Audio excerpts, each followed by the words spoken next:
Hi friends, welcome to my channel. என்னங்க எடுத்து அரிசி அளந்து காட்டுறேன்னு பார்க்குறீங்களா? ஆமாங்க, இந்த பவுலால் 2 பவுல் நான் அரிசி அளந்து எடுத்துக்கிட்டேங்க. எடுத்து ஒரு 5 தடவை நல்லா கழுவிட்டு ஒரு 3லேருந்து 4 மணி நேரம் நல்லா 3.5 மணி நேரம் நல்லா ஊறட்டுங்க. அதை நல்லா மூடி வச்சுட்டேங்க உரம். இப்போ நம்ம எந்த பவுலால் அரிசி அளந்தோமோ அந்த பவுலால் நிறைய இப்போ 2 தடவை நான் கீரை அளந்து எடுக்க போகிறேங்க. என்ன கீரைனா முடக்கத்தான் கீரைங்க. இது நம்ம வாத நோய்களுக்கு நல்ல தீர்வுங்க. இது நம்ம அடிக்கடி செஞ்சு கொடுக்கலாங்க. எனக்கு இந்த கீரை கிடச்சிது.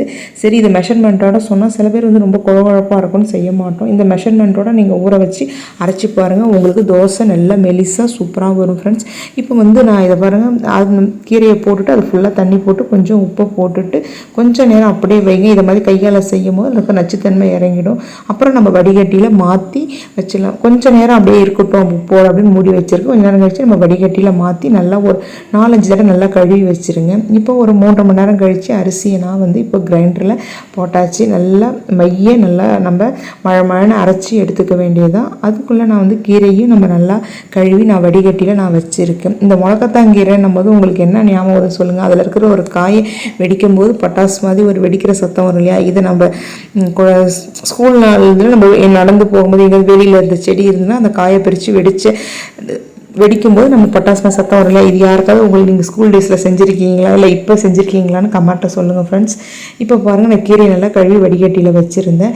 இப்போ இதை நான் டைரெக்டாக கிரைண்டரில் போட்டோம்னா சிக்கிக்கும் மையாது. இதை நம்ம மிக்சியில் அரைச்சி ஊற்றும் போது நல்லா நமக்கு மழை மஞ்சு வந்துடும். இப்போ நான் ஃபஸ்ட்டு மிக்சி ஜாரில் ஃபஸ்ட்டு ஒரு சிங்கிள் போட்டு நான் எடுத்து இப்போ கிரைண்டரில் அரிசி ஒரு 3/4 பதம் நமக்கு நல்லாவே மஞ்சி வந்துடுச்சு. இப்போ நம்ம இந்த கீரையை இதை மாதிரி அரைச்சி அதில் சேர்த்துடணும்.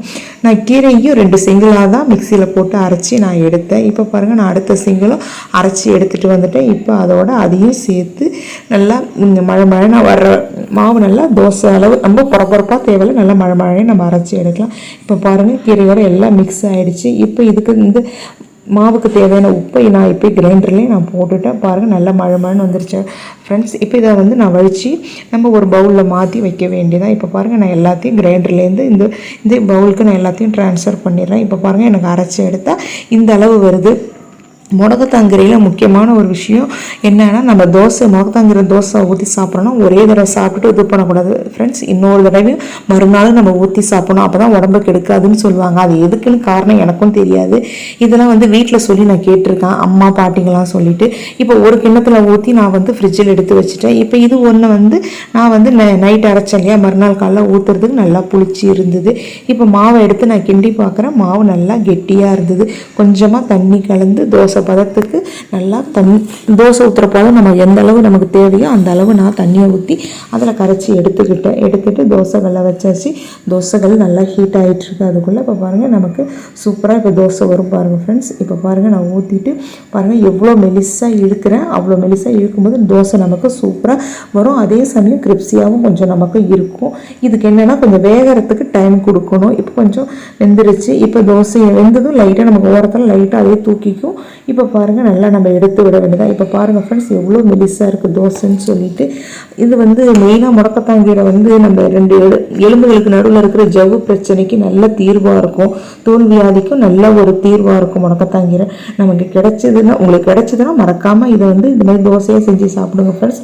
ஒரு உடம்புக்கு ஒரு வாத நோய்களுக்கு இப்போ நம்ம கால் வலி எல்லாத்துக்குமே இது ஒரு நல்ல இதுக்கு சைட் டிஷ்ஷாக எங்கள் வீட்டில் அரைச்சது தக்காளி சட்னி தான். நான் இந்த தக்காளி சட்னி ரெசிபி உங்களுக்கு ஷார்ட் வீடியோலையும் ஷேர் பண்ணியிருக்கேன். 7 வகை சட்னி ரெசிபியும் ஷேர் பண்ணியிருக்கேன்.